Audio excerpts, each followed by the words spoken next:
한국은 이제 곧 일본한테 잡아먹히겠네. 크크. 최근 일본에서 한국과 라이벌이라고 우기고 있는 아이돌 그룹이 신곡을 내자 뜨거운 화제를 모으고 있습니다. 하지만 이들이 야심차게 공개한 뮤직비디오에서는 익숙한 장면들이 눈에 들어왔죠. 이 어이없는 장면을 본 미국 매체들은 실시간으로 너네는 자존심도 없냐? 크크 라며 일본을 제대로 참교육해줬다는데요.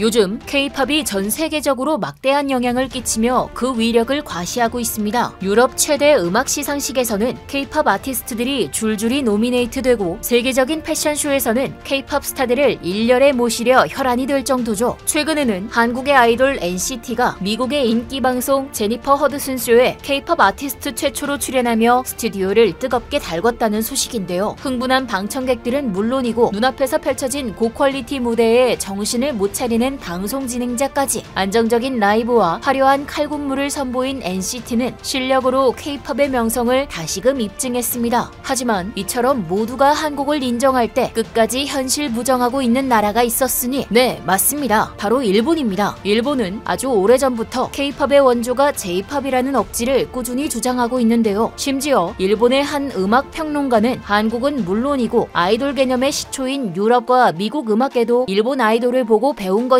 라는 망언을 날리기까지 했죠. 일본 매체에 일본은 위대한 교양대국이라는 칼럼을 기고한 가와사키 다이스케 작가는 일본이 남성 아이돌 그룹의 형식을 전 세계에서 가장 선구적이고 독자적인 발전으로 이뤄냈다 라고 말했는데요. 몇 년 전 서구권을 휩쓸었던 영국의 보이그룹 원 디렉션은 일본의 스마업을 참고했을 것이고 한국의 BTS 역시 자니스를 포함한 일본 남성 아이돌 문화의 영향을 아주 크게 받고 있다며 정확히 말하자면 일본의 아이돌 문화를 높은 수준으로 계승하고 있는 꿈같은 성공 사례라고 거드름을 피웠습니다. 그러면서 그는 K-팝의 국제적 성공 배경에는 선진국 일본으로부터 겸손하게 배워가는 교양주의가 있었다라는 논리를 펼쳤죠. 하지만 재밌는 사실은 해당 칼럼의 문장 끝마다 전부 그럴 것이다 라는 추측뿐이고 제대로 된 근거는 하나도 들지 못하고 있다는 점인데요. 게다가 영국에는 이미 세계적인 보이밴드 비틀즈가 냉전 시대부터 활동했는데 어떻게 저런 발상이 나온 것인지 의문입니다. 원 디렉션과 BTS는 저기서 언급된 과거 일본 아이돌의 존재조차 모를 텐데 말이죠. 거짓말도 100번 하면 진실이 된다는 말을 믿는 나라라서 그런 걸까요? 저렇듯 정성스럽게 날조한 정보가 퍼지고 지속적으로 세뇌된 탓인지 일본인들 머릿속에는 항상 자신들이 원조라는 생각이 뿌리 깊게 박혀있는 것 같습니다. 이러한 사상은 실제 무대에서도 드러났는데요. BTS와 함께 한국 음악방송에 출연했던 일본의 인기 아이돌 에그자일 제너레이션. 당시 한국과 일본에서 각각 잘나가는 아이돌들이 한자리에 선 방송은 한일 양국뿐만 아니라 아시아의 대중음악을 좋아하는 해외 네티즌들에게도 큰 주목을 받았습니다. 하지만 얼마나 쟁쟁한 무대를 보여줄지 기대했던 외국인들은 금방 김이 셀 수밖에 없었는데요. BTS와 에그자일 제너레이션의 무대는 비교하기가 민망할 정도로 수준 차이가 너무 낮기 때문입니다. 마치 90년대 유행했던 댄스를 보는 듯한 에그자일 제너레이션의 춤사위. 반면 BTS는 여지없이 넘사벽 월드클래스의 무대를 보여주었죠. 그런데 두 그룹의 무대 퀄리티 차이보다도 문제가 된 건 그들의 태도였습니다. 시대를 역류하는 듯한 오두방정 댄스를 보면서도 BTS는 인자하게 웃으며 리듬을 타는 등 리액션을 해주고 에그자일 제너레이션의 무대가 끝나자 박수를 보냈는데요. 사실 진짜 일본을 대표하는 아이돌이 맞나 싶을 정도로 형편없는 실력과 낡은 안무에 고개를 절레절레 내저을 법도 하지만 BTS는 아티스트로서 예의와 존중을 다하는 모습이었습니다. 그렇다면 에그자일 제너레이션은 어땠을까요? 그들은 이어지는 BTS의 퍼포먼스에도 딱딱하게 굳은 표정으로 싸한 분위기를 내뿜었습니다. 거의 이악 물고 무반응으로 대응하려고 작정한 모양새였죠. 심지어 BTS의 무대가 끝난 뒤에는 박수조차 치지 않고 도도하게 콧대를 세웠는데요. 아마도 우월한 우리 일본은 절대 한국이 잘한다고 인정할 수 없다 라는 사상으로 똘똘 뭉쳐있기 때문이지 않나 싶습니다. 그러나 견제하는 마음이 아무리 강해도 그렇지 이처럼 매너 없는 그들의 태도는 지켜보는 이들의 눈살을 찌푸리게 만들었는데요. 무대 뒤에서 드러난 에그자일 제너레이션의 인성은 해외 네티즌들에게도 많은 비판을 받았습니다. 또한 견제도 급이 비슷해야 하는 건데 하늘과 땅 차이면서 무슨 열등감이냐는 반응들도 잇따랐죠. 그럼에도 일본 네티즌들은 적반하장의 태도를 보였습니다. 한국이 에그자일 제너레이션을 제대로 띄워주지 않았기 나왔기 때문이라며 뛰어난 아이돌을 못 알아보는 한국의 안목에 실망했다. 한국이 이 정도 수준이면 곧 일본이나 다른 나라들의 문화에 곧 잡아먹힐 것이라는 반응을 보였죠. 도대체 어디서 나오는 자신감인지 모르겠는데요. 그런데 얼마 후 일본의 이러한 행태가 전 세계적인 웃음거리가 되는 일이 벌어졌습니다. 에그자일 제너레이션이 신곡을 내면서 기존에 자신들이 고수하던 EDM 컨셉을 싹 버리고 BTS를 똑같이 따라한 스타일로 나왔기 때문이죠. 색감, 구도, 멤버들의 의상과 헤어스타일까지 세계적인 아이돌이자 한국의 자랑인 BTS의 역대 뮤직비디오와 소름 돋을 정도로 흡사했습니다. BTS를 그렇게나 견제하더니 결국은 BTS의 짝퉁을 자처한 에그자일 제너레이션, 자존심도 없는 걸까요? 이 정도면 대놓고 따라했다고 봐도 무방한 수준이었습니다. 따라할 거면 제대로 따라하기라도 하지, 자신들과 어울리지 않는 컨셉을 어설프게 따라하는 표정과 몸짓은 웃기다 못해 애잔할 지경이었습니다. 말로는 원조니 선진국이니 하지만 정작 한국을 따라하기에 급급한 일본. 몇 년 전 미국 매체와의 인터뷰에서 K-팝의 뿌리는 일본이다 라는 충격 발언으로 논란을 일으켰던 일본의 국민 아이돌 아라시도 이후 한국 그룹 데이식스의 뮤직비디오를 표절한 사실이 뒤늦게 밝혀져 전 세계적으로 망신을 당했죠. 이로 인해 미국에서는 J-팝이 K-팝을 따라하면서 자신들이 원조라고 주장하는 음악이라는 인식이 자리 잡았다고 하는데요. 케케묵은 과거의 전성기 시절을 못 잊고 정신 승리 중인 일본은 영원히 모를 것입니다. 오늘날 한국이 이처럼 성공한 것은 겸손한 마음으로 끊임없이 발전하려고 노력했기 때문이라는 사실을 말이죠. 눈 감고 귀 닫고 현실을 모른 척하고 있는 일본이 그런 태도로는 절대 앞으로 나아갈 수 없다는 것을 언젠가는 꼭 깨달았으면 좋겠네요. 지금까지 얼큰한 뉴스였습니다. 감사합니다.